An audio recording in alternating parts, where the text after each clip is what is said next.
TV Shalom apresenta. Na nossa conferência aqui na CPAD, o tema é a verdadeira face do neopentecostalismo. Pastor Marinaldo que vai fazer a introdução e apresentação sistemática da origem, tá, Pastor Marinaldo? Precursores e expansão do movimento no solo brasileiro. Mais uma vez, meus irmãos, a paz do Senhor. Eu quero aqui externar a minha gratidão ao pastor Mauro Silva e a todos os funcionários da nossa casa. Deus abençoe, tá bom? Sempre que eu venho aqui, é uma recepção muito calorosa e também é uma honra poder estar realizando um evento dentro da Casa Publicadora das Assembleias de Deus. Então, eu quero aqui deixar registrado a nossa gratidão. Deus abençoe a vocês de forma especial. Eu queria inicialmente falar um pouco do projeto, que pelo que consta aqui, esse grupo vem pela primeira vez, teve a primeira edição, essa é a segunda edição. A gente é indagado diariamente a respeito da conferência, do que se trata, qual a visão. E é importante ressaltar que a conferência ela não tem uma envergadura de um movimento religioso ou até mesmo de um culto protestante. A identidade da conferência é de caráter acadêmico. Então a gente precisa se desprender um pouco da questão religiosa e principalmente da questão denominacional. Então a gente tem que tomar cuidado para a gente não discutir pessoas ao invés de discutir ideias. Então, para que a gente fique um pouco mais à vontade e possa frutificar no nosso discurso, tá? Algumas pessoas também nos perguntaram o porquê da conferência, da equipe, e que não é uma programação, não é um congresso, não é nada disso. É uma equipe que resolveu abraçar a visão de defender a fé cristã. Então, basicamente é isso aí, não tem nada mais além do que isso, tá bom? Então, aqui não está se tratando de nenhum tipo de partidarismo, é bom que isso fique claro, tá ok? Então, inicialmente, essa temática é extremamente relevante para o nosso tempo. Eu penso que tem, sim, algumas pessoas que hoje estão dentro do movimento neopentecostal, mas eu queria começar aqui fazendo exposição a respeito da questão conceitual do que vem a ser a igreja cristã hoje, a igreja cristã. Então, como a visão da conferência é defender a ideia de um cristianismo clássico, e a gente rejeita as invenções que infelizmente inventaram hoje, então preciso definir basicamente o que vem a ser o cristianismo clássico, para que a gente venha mergulhar no contexto histórico e sistematizar as informações e descobrir como foi que nasceu o movimento neopentecostal. Então, o que é que constitui uma igreja cristã? Uma igreja cristã pós-reforma, que não tem nenhum tipo de novidade. Então, basicamente, ela é sustentada por 4 pilares, sendo eles o primeiro pilar, a exposição das Escrituras, a ceia, que é conhecida como Eucaristia, o batismo nas águas e o partir do pão, que é a comunhão. Então, basicamente, esses são os 4 pilares que sustentam o cristianismo clássico. Então, não precisa inventar. São 4 pilares que sustentam o cristianismo clássico. Se passar disso, é apenas invenções, tá? A gente não está aqui para discutir passado, presente e futuro, não. A gente está aqui para trazer uma visão ortodoxa da fé cristã. Então, aquela ideia de que nenhum credo senão Cristo, nenhuma doutrina senão a Bíblia, eu acho que isso é muito perigoso, porque a gente precisa aprender com os antigos. Então, a maioria das denominações surgiram com essa visão. Hoje vai nascer uma igreja que prega a verdade, mas no final é tudo bobagem isso.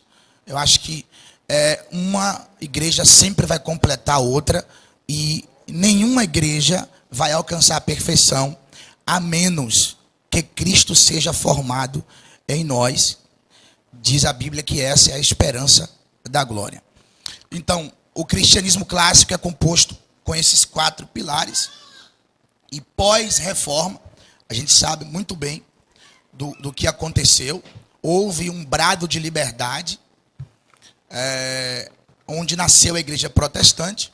E, inicialmente, vale a pena ressaltar de que a igreja, o cristianismo pós-moderno, hoje, não tem nada de protesto. Isso é muito importante, inicialmente. Tá? Então, a maioria das denominações negam a sua própria identidade, que é uma igreja protestante, sendo que elas não protestam absolutamente nada. Tá? Então, eu quero inicialmente falar um pouco do movimento pentecostal, porque não tem como chegar o movimento neopentecostal sem fazer exposição a respeito da origem do movimento pentecostal. Na verdade, o movimento pentecostal é composto por várias faces. Várias faces. Ou por que não dizer, ele é multifacetado. Então tem muitas facetas. Então eu vou discorrer pelo menos 4 ondas, que são as principais no Brasil, para que possamos chegar dentro da nossa temática. Tá? A primeira onda pentecostal, a que todo mundo aqui conhece, a que nasceu no início do século XX, de forma específica 1910, 1911, com a Congregação Cristã do Brasil e a Assembleia de Deus. Então, aí nasceu o movimento pentecostal no Brasil.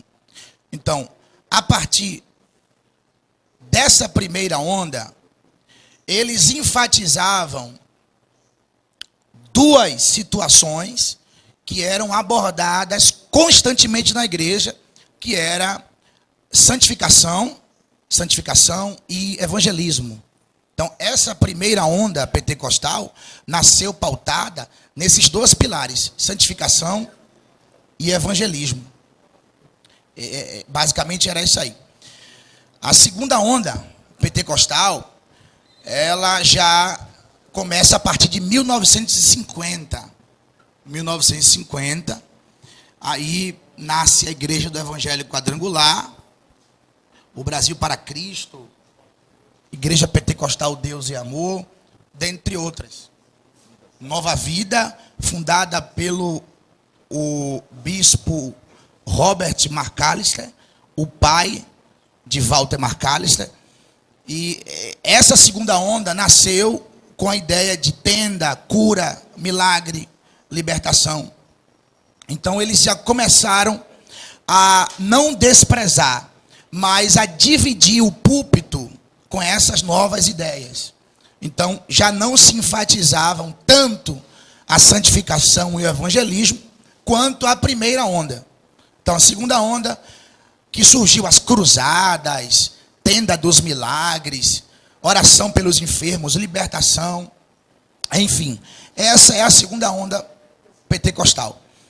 E o neopentecostalismo, que eu vou discorrer aqui 4 ondas, ele nasceu na terceira onda. Na terceira onda.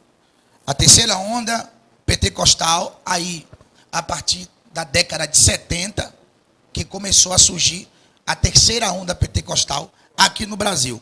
É a partir daí que surge a Igreja Universal do Reino de Deus, que a gente já sabe, conhece, fundada pelo Bispo de Macedo, a Internacional da Graça de Deus, dentre outras denominações, Comunidade Cristã, Paz e Vida, Renascer em Cristo, inclusive está encaixado nessa terceira onda o movimento apostólico no Brasil. Então, ele se encaixa nessa terceira onda, o movimento apostólico no Brasil. Eu não vou discorrer a respeito dos fundadores, para que a gente ganhe um pouco mais de tempo. Agora, além dessa terceira onda, que é onde nasce o neopentecostalismo, que na verdade foi uma mistura de ondas, tem a quarta onda que podemos chamar de hiper-neopentecostalismo, que é o movimento atual, né? As aberrações que vamos tratar basicamente no decorrer aqui da conferência, tá? Então é bom que fique claro a respeito dessas 4 ondas dentro da temática. Pastor Marinaldo, fala um pouquinho pra gente aí, sua visão, tá? Com relação ao tópico de interpretação das escrituras, do neopentecostal. Ok. Acho que é muito importante esse ponto, porque é exatamente nesse ponto onde a igreja começa a sangrar, que é onde a doutrina é assassinada e entra os modismos. A questão técnica de interpretação, as regras da hermenêutica, a exegese bíblica, que dentro da nossa realidade, de 95%, não existe exegese. Então a gente tem que parar com essa vaidade, né, de chegar em um púlpito em 40 minutos e dizer que está fazendo exegese para dizer é mentira, tá? Então, mas é porque as pessoas... então eu não vou abordar essa questão técnica, ok? Falando do que o pastor Márcio tratou, de você se apossar naquilo que é visível, naquilo que é terreno. Então, alguém disse assim, mas quem está no Evangelho é para ser bem sucedido. Essa é uma das falas da teologia da prosperidade, mas quem está no Evangelho é para ser fiel ao Evangelho. Então, aquilo que você vai conquistar depois é outra história. Eu penso que a arma mais perigosa do neopentecostalismo para interpretar as escrituras é alegorizar aquilo que é literal. Vocês estão me entendendo? Alegorizar aquilo que é literal. Então, a partir desse ponto, você pode falar de tudo o que você quiser na Bíblia. Simplesmente você vai aplicar como símbolo, título ou qualquer alegoria que você quiser. Então, utiliza o texto sagrado para respaldar o meu projeto de púlpito, de campanha, ou seja lá o que for. O método que o movimento neopentecostal utiliza, basicamente, é o seguinte: eles utilizam a experiência para interpretar as escrituras. Sendo que, na verdade, não é a experiência que interpreta as escrituras. As escrituras interpretam a experiência. Ah, mas deu certo lá e eu... Deu certo, então tá bom.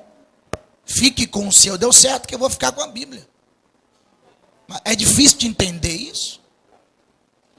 Quer dizer, o argumento base é você mostrar o resultado daquilo que você praticou que não está nas escrituras. Não, mas deu certo, o povo quer resultado, o povo está sofrendo, mas eu não sei, Jesus chamou para quê? A igreja neopentecostal é denominada também no Brasil como a igreja milagreira. A igreja milagreira.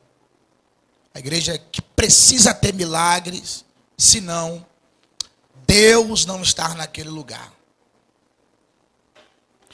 É importante ressaltar que o maior milagre nas escrituras é a regeneração do indivíduo. O pastor Francisco fez menção de um texto de Mateus 4, da tentação de Jesus. E a proposta do diabo foi transformar, de fato, pedras em pães, que seria um milagre. É exatamente, ali é um modelo da igreja milagreira. A igreja milagreira, ela quer todos os dias ir para o templo e chegando lá, as pedras precisam se transformar em pães de qualquer jeito. Não importa o método. Eu utilizo as escrituras para respaldar as minhas ideias. Moisés, Jetro e Amaleque. Já estou finalizando. Jetro, o sogro de Moisés, contemplou muito bem aquilo que Deus fez na vida de Moisés e na vida do povo de Deus. No capítulo 18, Moisés dedicou o capítulo inteiro para Jetro, porque foi aonde Jetro se converteu.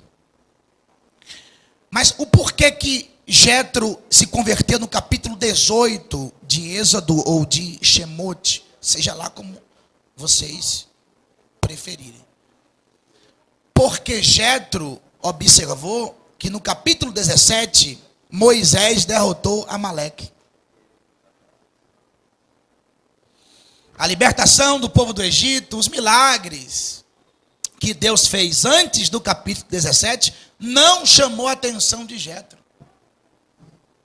Porque observe que nas igrejas milagreiras são as igrejas que têm mais confusão.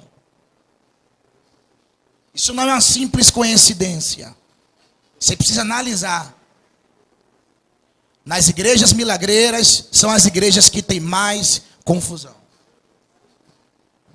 Porque Jetro percebeu. Aonde tinha milagre tinha confusão. Quando Moisés derrotou Amaleque através do poder de Deus, Jetro entendeu. Esse Deus é diferente de todos. Porque ele foi capaz de derrotar Amaleque. Agora, eu já vou finalizar aqui. Além desse ponto, eles estão preocupados em frutificar o número de fiéis. Tá? Irmão, deixa eu falar uma coisa aqui. Na Bíblia se chama de culto, hoje se chama de evento. Hoje é evento e os personagens. Que Deus está nisso aí? Vão para lá fazer o quê? Então, estão preocupados com a quantidade de pessoas. Deus se preocupa com a quantidade, sim. Mas a prioridade de Deus é a qualidade. Deus abençoe.